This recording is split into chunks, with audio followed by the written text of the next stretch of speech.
Morate da znate da u životu ništa ne dolazi samo.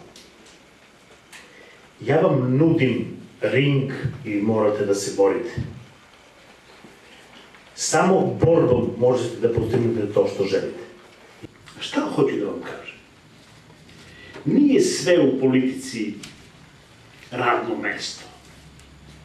Politika treba da bude okvir kome će da se kreira javno mnjenje, da narod živi bolje, da svi živimo bolje.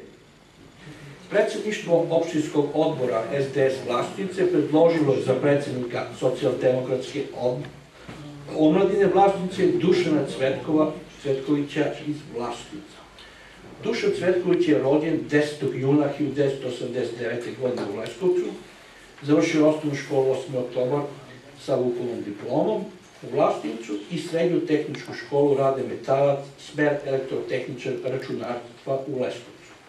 Diplomirao na Elektronskom fakultetu u Nišu, smer telekomunikacije, stekavši zvanje diplomirani inženjer elektrotehnike za telekomunikacije. Govori engleski jezik i kroz društveni aktivizam se počeo zanimati za politiku. Ja sada pitam Skupštinu, ko je za to da Dušan Cvetković bude izabran za predsjednika socijaldemokratske omladine? Ima neko protiv? Ne. Uzdržanih? Ne. Konstatujem da je Skupština izabrala Dušana Cvetkovića za prvog predsjednika socijaldemokratske omladine Vlaštince i ja mu čestitam u svoje ime opštinskog odbora SDS Vlaštince i nadam se da će uspešno obavljati svoju funkciju.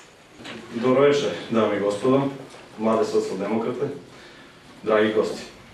Prvo bih hteo da vam se zahvalim na izboru za prvog predsjednika socijaldemokratske omladine u Vlaštincu i pritom obećam da ću svojim radom i primjerom, kao i radom svojih članova predsjedništva, opravdati vaše ukazano poverenje.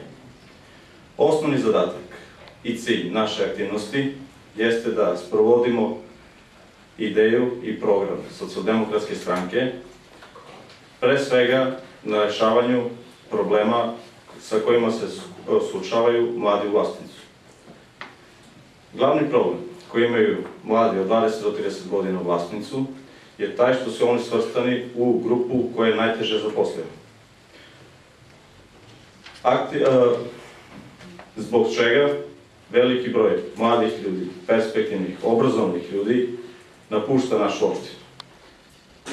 Na kraju, još jednom pozivam sve mlade ljude u opštini Vlaštince da budu aktivni u ovoj kampanji, da bi ih u narednom periodu što više socijaldemokrata predstavljalo u našoj opštini. Hvala.